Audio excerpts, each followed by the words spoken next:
Hey everybody, I'm Katie Strom. I'm here today with my colleague Breton Varga, and we are excited to launch this new endeavor where we're going to be engaging in mini views about post-human and complexity concepts. So today, Breton and I are going to get started by talking about assemblage. So I'm going to pass it over to Breton to start. Thank you, Katie, and hello, everyone. The concept of assemblage seeks to account for the different ways varying entities are arranged throughout the more than human world. These arrangements of parts in wholes thus create what Manuel de Landa calls, quote, wholes in the parts that cannot subsist independently of the relations they have with each other, end quote. A significant concept in cultural theory, assemblage remains a malleable and generative concept that shifts within various registers.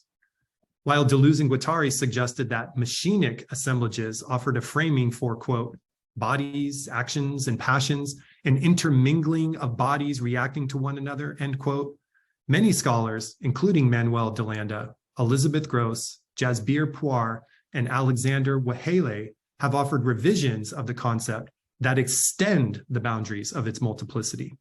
That is, assemblages can be communal and agentic, de Landa, dynamic and material, Gross, affective and intersectional, Puar, and fleshy, physiological, and racialized, Wahele. Fantastic. Thank you so much. That was an incredible, really concise mapping of some of the key assemblage theorists and the ways that they've taken up this concept that originally comes from Deleuze and Guattari's 1,000 Plateaus. It is 1,000 Plateaus, right? Okay. Yes, it is. So from my reading, the assemblage is one of the big ontological shifts of complexity. So from a more traditional rationalist humanist perspective, the building block of reality is the individual human. But from a complex perspective, it's the assemblage, which you could also refer to as a complex system from complexity theory, or perhaps an entanglement from, if you prefer to use Barad's work. Some people might argue that there's a little bit of maybe some nuance between those, but I think for our intents and purposes, we can think of them as synonymous. Basically, this constellation of elements, human, non-human, material, and discursive, that come together to do something, to jointly construct reality. And so, like Breton pointed out, assemblages are characterized by relations, right? So the elements of an assemblage are always developing or becoming different in relation to whatever else is in the assemblage. And so in this way, the elements of the assemblage are co-constitutive, right? They are co-making, they are co-creating each other, as well as whatever is happening. And so one way that I've used assemblage is to decenter the idea that the teacher is someone who does teaching to students, and instead to shift the idea that the teacher is one element in a classroom assemblage that together with multiple human and non-human elements and affects and power flows collectively produces teachings. And there's multiple assemblages that all recursively influence teaching, right? So you have the teacher and she herself is an assemblage.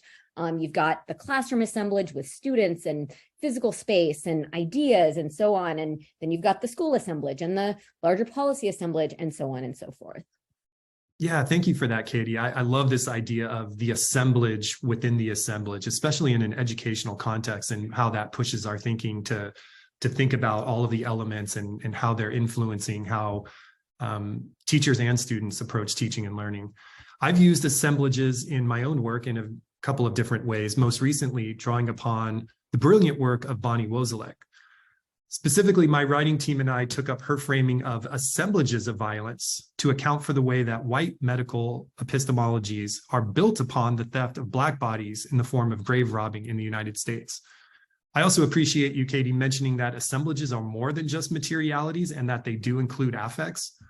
I think Bonnie's line here about assemblages of violence does a lovely job of encompassing the myriad of ways that assemblages come into being time and time again. She describes assemblages of violence as, quote, the many trajectories and possibilities that multiple forms of oppression and marginalization express on and through bodies and ideas, be they intellectual, emotional, or physical, end quote. We want to thank you all for listening. If you have a concept that you would like to learn more about, please let us know via our community Facebook page, the Posthuman Research Nexus, See you next time. And And